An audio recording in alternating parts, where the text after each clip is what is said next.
everyone, and welcome to the Whispered Word. This is my first time posting to YouTube, so I'm very excited and a little nervous. Some of you might know my work from fanfiction.net, and some of you might be new. Welcome to all. This channel will primarily consist of works of literature and history. Some of the stories I read will be my own, and some won't. Please leave a comment below and let me know what you think. Now please sit back, relax, and close your eyes, because our journey to Egypt will be starting right now.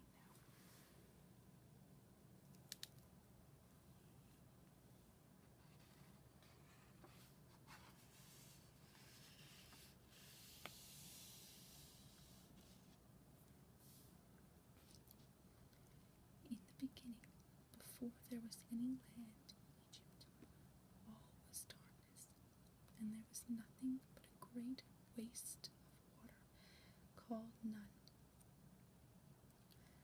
The power of Nun was such that there arose out of the darkness a great shining egg, and this was Ra.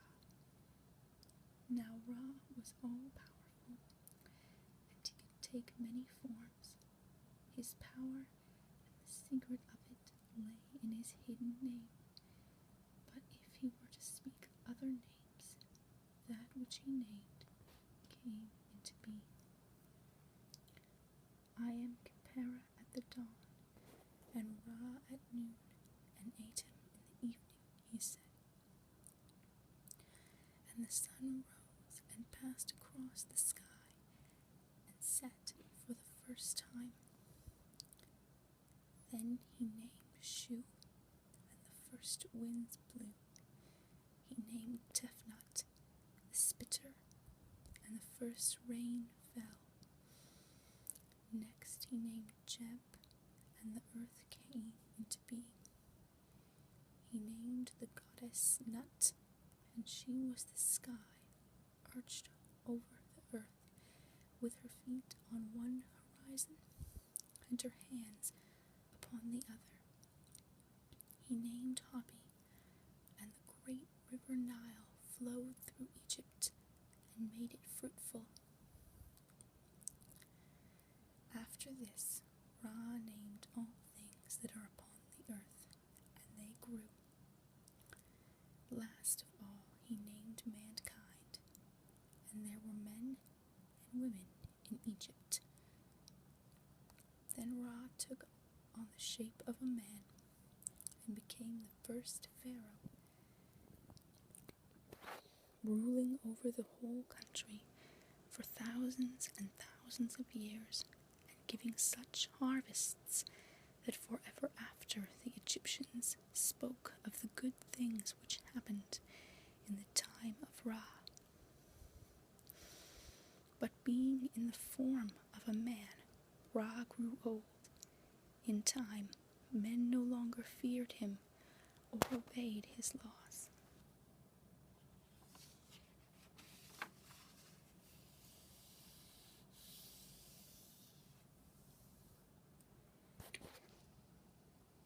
They laughed at him, saying, "Look at Ra.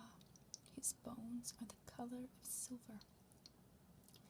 His flesh is like gold, and his hair is like lapis lazuli." Ra was angry when he heard this, and he was more angry still at the evil deeds which men were doing in disobedience to his laws. So he called together the gods whom he had made, and Shu and Tefnut, and Jeb and Nut, and he also summoned Nun. Soon the gods gathered about Ra in his secret place, but mankind knew nothing of what was happening, and continued to jeer at Ra and break his commandments. Then Ra spoke to none before the assembled gods. First of the gods, you who made me, and you gods whom I have made, look upon mankind who came into being at a glance of my eye. See how men plot against me. Hear what they say of me. Tell me what I should do to them, for I will not destroy mankind until I hear what you advise. Then none said, my son Ra, the god greater than he who made him, and mightier than those whom he has created, turn your mighty eye upon them, and send destruction upon them in the form of your daughter, the goddess Sekhmet. Ra answered, even now fear is falling upon them, and they are fleeing into the desert and hiding themselves in the mountains in terror at the sound of my voice.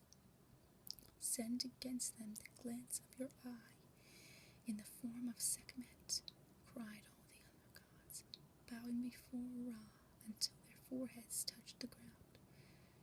So at the terrible glance from the eye of Ra, his daughter came into being, the fiercest of all the goddesses.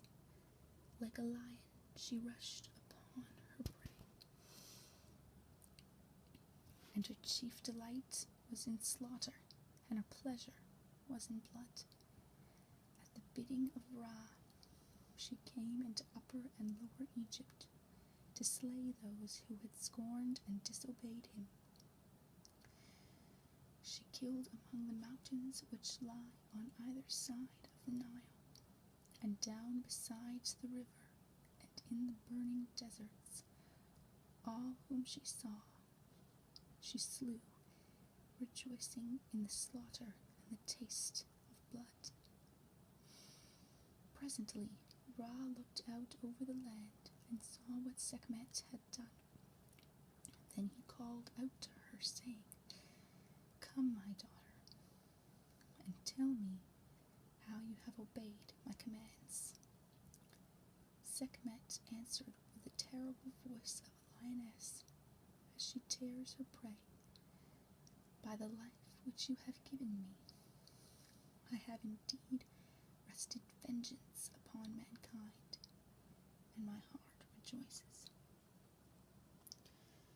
Now, for many nights, the Nile ran red with blood, and Sekhmet's feet were red as she went through the land, slaying and slaying.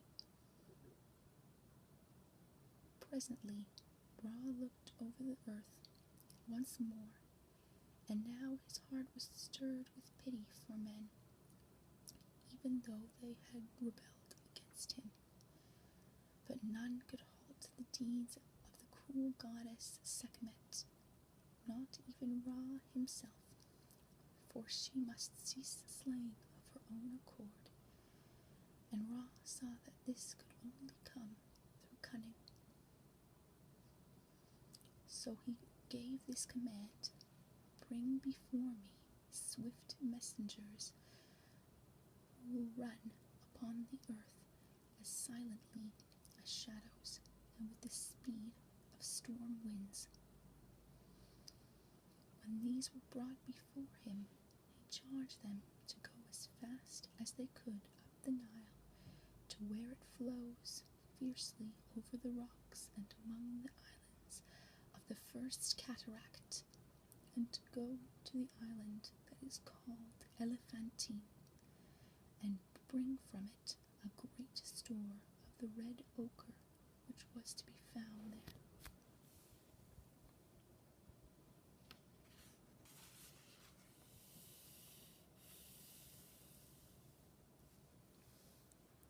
The messengers sped on their way and returned with the blood-red ochre to Heliopolis, the city of Ra, where stood the stone obelisks with points of gold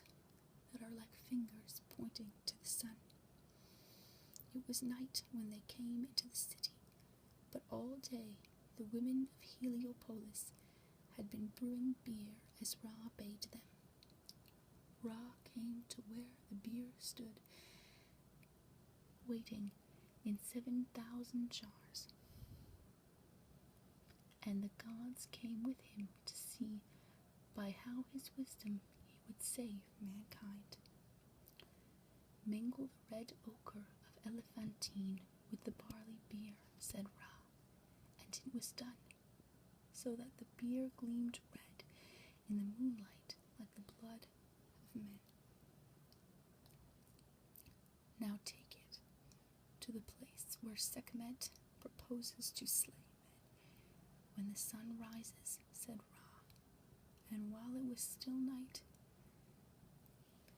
the 7,000 jars of beer were taken and poured out over the fields, so that the ground was covered in the depth of 9 inches, 3 times the measure of the palm of a man's hand. When day came, and Sekhmet the terrible came also, licking her lips, and the thought of the men she would slay, she found the place flooded, and no living creature in sight. But she saw the beer, which was the color of blood, and she thought it was the blood of those whom she had slain. Then she laughed with joy, and her laugh was like the roar of a lioness hungry for the kill. Thinking that it was blood, she stooped and drank. Again and again she drank, laughing with delight, and the strength of the beer mounted to her brain, so she could no longer slay. At last she came reeling back to where Ra was waiting, and that day she had not killed a single man.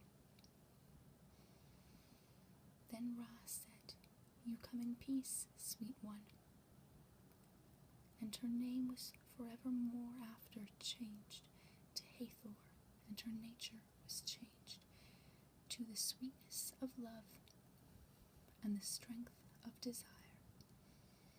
And henceforth Hathor laid low men and women only with the power of great love. But forever after, her priestesses drank in her honor this beer of Heliopolis, colored with the red ochre of elephantine, when they celebrated her feast each new year. So mankind was saved, and Ra continued to rule, old though he was. But the time was drawing near when he must leave the earth, to reign forever after in the heavens, letting the younger gods rule on in his place. For dwelling in the form of a man, of a pharaoh of Egypt, Ra was losing his wisdom, yet he continued to reign, and no one could take power from him, since that power dwelt in his secret name, which none knew but himself. If only anyone could discover his name of power, Ra would reign no longer on earth, but only by magic arts was this possible. Thank you for listening, everyone. I will be trying to post a video at least once a week. Leave a comment down below. Let me know what you think. See you next time.